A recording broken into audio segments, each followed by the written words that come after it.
What's up guys, welcome back to another video, hope you're all doing well today. We are back on some MX bikes and the track of the day is Wonthaggi, which I believe is round 1 of the 2022 Australian MX Nationals.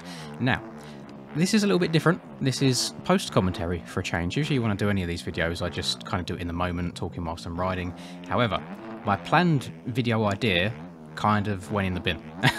What I did want to do is exactly what you're seeing now, you know, on riding it on MX bikes, but I also wanted to ride its counterpart in MX Simulator because the 2019 version exists, and it was a bit of a stupid mistake on my part, so I loaded up both of the tracks in game, and before doing any laps I kind of just flew above the maps to see if the layout was the same, and on the surface they do look very, very similar.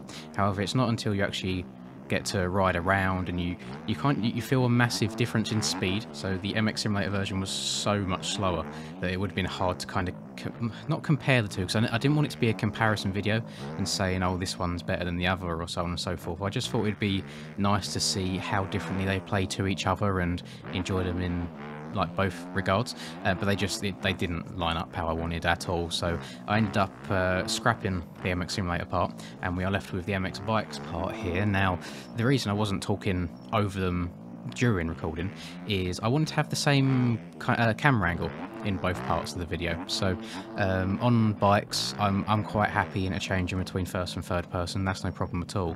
The issue that I have is on sim I can't play in first person. Like it would be a nightmare. I'd be on the ground like this every single corner. It's actually quite embarrassing how bad I am. So what I did have in my head is, oh okay, I can just play in third person on sim and then go back into the replay afterwards and play in first person, because the sim replay is absolutely fine. It doesn't have any issues with the first person like the MX Bikes one does with the weird camera angles and such.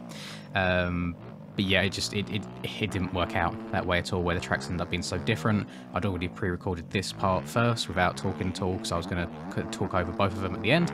And that's where we are now. That's me talking for 2.5 minutes before even kind of getting into the real video. So, I hope you're doing well today.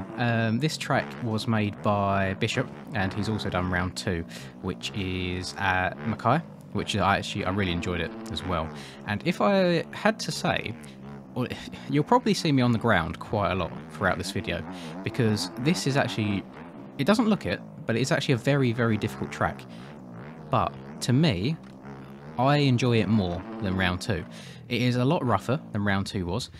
Not so much in the frequency of the bumps, but how kind of steep slash pointy, peaky, close together, however you describe them, they kind of upset the bike a lot more, which is really, really nice. And I've not seen GoPros of Wonthaggi at all. I don't know how it rides in person. If I had to guess, I would say it's quite a bit on the loamy side from how he's built the braking bumps and things like that. It feels like that genuinely in some corners you can kind of double your way through the bumps into the corner. And I truly believe that it's one of them tracks that if you truly put in a good bit of a grind and you've got all your lines worked out and your time and your flow, it could be so rewarding. And I genuinely enjoyed my time playing it, which I can only say for a handful of tracks. So it was really, really good, and I think he's done a really good job on both rounds. Actually, they're both good in their own regards. But it does bring me on to a little bit of a topic. So with Nationals right around the corner, obviously, I need to do a little bit of national testing anyway. My suspension is booty cheeks. I've just copied it over from Supercross, and I feel like it deals with flat stuff well. I don't think it deals with bumps well at all. But this year, I believe we're meant to be getting new tracks. Now, the last couple of outdoor seasons have predominantly been on the same kind of old reused tracks over and over again, because the game does kind of lack that top tier quality outdoor tracks. The reason we don't have many of those like really, really good like outdoor raceable suitable tracks is they just take months to do. You know, I see more of the top tier creators when they're posting their screenshots and stuff, and they tell people how long they've been working on tracks, and it is literally months of work. So yeah, to try and put a whole replica series together week after week, I don't know how it's going to be done. I know that Stone Rider, who has done the Supercross for Ariel, I know that he wants to do something. I don't know who he's going to be working with or how it's going to work. I could actually foresee maybe like a paid system similar to RF in MX Simulator. On the surface, some people might be like, oh, it's I don't want to pay to race, etc. But you do have to remember the amount of time that the hosts kind of give up, and the amount of grief they deal with as well. You know, I mean, I'm fairly close to majority of the admins in this game, even prior to doing YouTube. You know, it's just kind of the circle that I talk to, and I've seen the amount of stress they go through on race nights and the like, to put it bluntly, the arseholes that they have to deal with when things don't quite go their way. So even if it was something small, you know, maybe like, you know, let's say like 10-20 bucks for a full 12 round replica season, I don't see why that would be unreasonable. There's pros and cons to both. Pros meaning that you might get the quality of tracks might be better. You might have more of a flowy, organised event because people want to put more like time and effort and maybe even their own money into bettering the racing system as a whole. The cons, actually the only con that I can really think of for the time being, is as soon as you introduce paid things in that regards, it could kind of open the door, you know, to everything being paid. And I don't want this to sound like a super toxic comment, although I know 100% it will do, because I don't know if people truly get what I mean by it.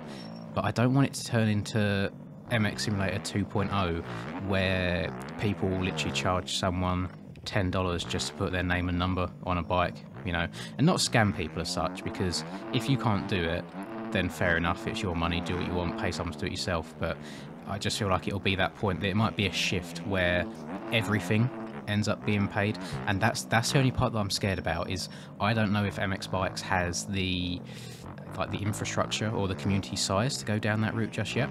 Obviously that's all speculation, you know, time will tell. I have no idea where the community is going to be in like a year or 2 years, for example. The game could absolutely blow up even more, could have a really amazing update, for example, or it could go completely downhill. We could get maybe we could get the reaction that we had when Beta 17 first dropped, for example, before it got kind of reverted a little bit, where everybody was like, fuck this, I ain't playing this, and dipping. But we shall see. It will be interesting. But again, I feel like I've beaten around the bush. The whole point was, I want the amount of rough that you see on this track here in front of you on Wontargi. I want that amount of rough to kind of be the staple, not a staple such, but that's how rough I want the outdoors to be. A lot of people want to go as fast as possible. I'm all one for kind of dragging bars here and there. For example, like Baja is an amazing track every now and then because you get to just be whipped everywhere. I think in our 30-minute races last season, we ended up using like 9 litres of fuel because it's just on the throttle everywhere the entire race. But that, to me, at least, and this is where obviously different opinions come into play, that to me isn't too fun. It does get extremely boring after a little while, and even though I'm struggling around this track and I'm crashing, I'm enjoying it because it's a challenge, and because I'm having to think about my line choice. I'm having to be quite careful over the bumps. I can't just sit down, crank the bike over and absolutely hammer it without, like I was about to say, without breaking traction. This track actually has quite a lot of traction. I'm not sure what he's done with the traction or what soil type and such it is, but it is very, very grippy, which is quite nice. When you get into a rut and you can lean it over, it's absolutely fine. But I want to have that right amount of rough where you have to kind of think about it and just chill out a little bit into the corner.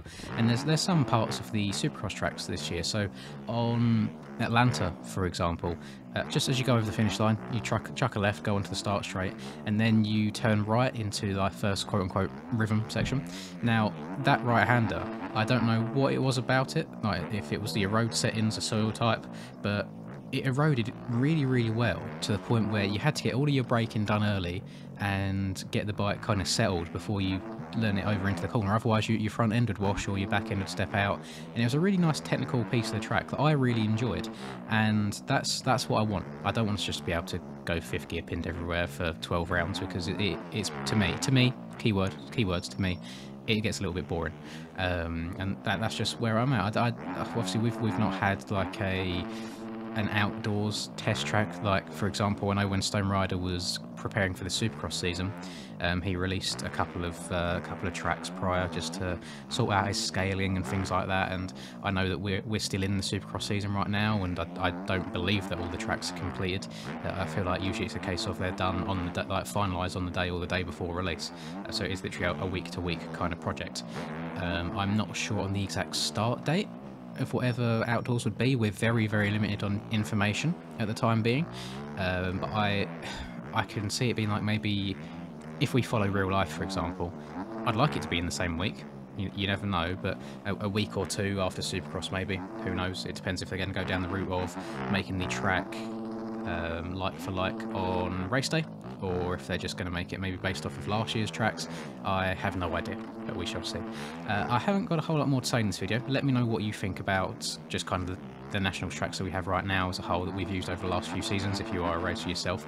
I'm more thinking along tracks like Ironman, Unadilla, Baja, Florida tracks and trails, you know, all these tracks that are just wide open everywhere. And whilst that was kind of the meta, that's not what I want to use. While it was the meta in beta 16, you know, where we had all that traction, we could go so fast and lean the bike over so far, I feel like it's not quite as enjoyable with 17, with the back end being able to step out a little bit more. So I feel like the track should change to reflect that as well. If you've played this track, also let me know your thoughts on the rough. But yeah, personal opinion, I think this should kind of be the benchmark for how rough the Outdoors should be. And at the end of the day, they are meant to be quote-unquote pro. I hate using that word in video games, but even though it gets me really good views on all my videos when I put pro in the title, whilst I don't like the word pro, these are meant to be kind of pro, not esports, because that's a little bit cringy, but online competitive tracks. You know, they're not meant to be super easy. They are meant to test you. There is meant to be a skill gap between it to separate people on race day. But yeah, that's where I am on it. I hope you've enjoyed this video. If you did, please do drop a like and subscribe to the channel if you're new. I hope you have a lovely rest of the day, whatever it is you guys are up to, and until I catch you in the next video. Peace. I'm working hard, I'm sacrificing my life, I'm sacrificing my mind, I'm sacrificing my sanity, but most importantly, I'm sacrificing my time. Boy, I feel fine, I feel like I am a king. Honestly, I can't complain, even with faith that's the size of a grain of some salt, I will still move a mountain and do what I want. I got